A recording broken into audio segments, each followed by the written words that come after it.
Oh, hello there.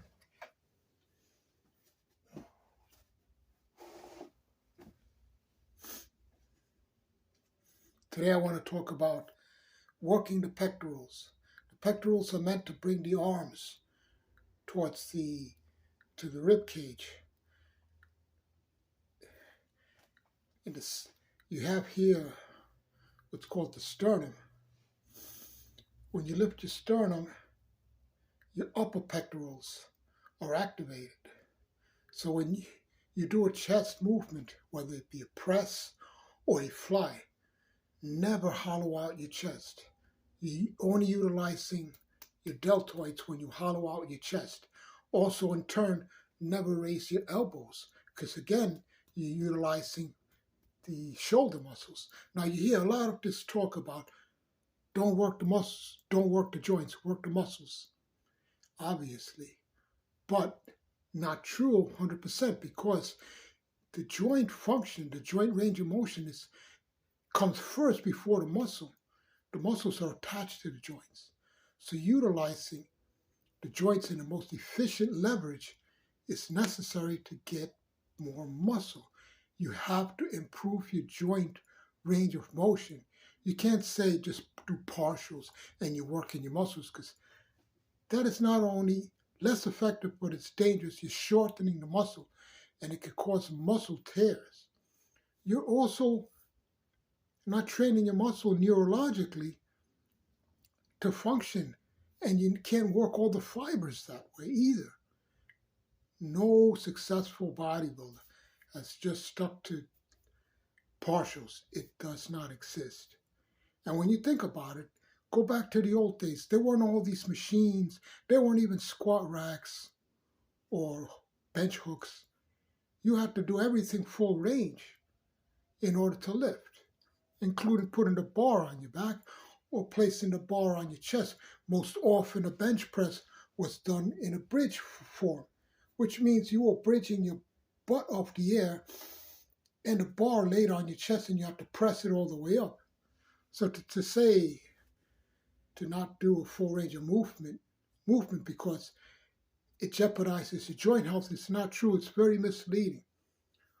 What is bad for your joints is doing a movement in the position that is wrong for the joints, that does not utilize the joints in a proper leverage. So if you're doing a bench press, yes, you can come all the way down, but you have to keep in mind you have your own structure. If you have very short scapula, you don't have the ability to bring your elbows back as much. So you're going to have to take a wider grip. You utilize your brains.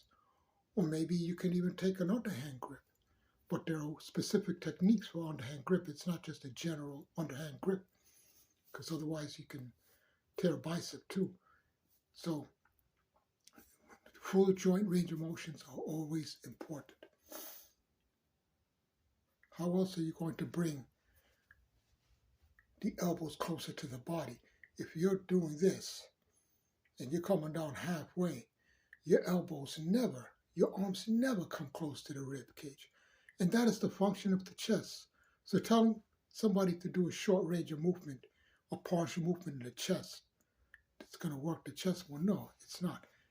And to say that that is claim, that's how you make your chest grow, it's also, well, maybe it worked for you, but that doesn't mean it's good advice in general, because it isn't. It is not.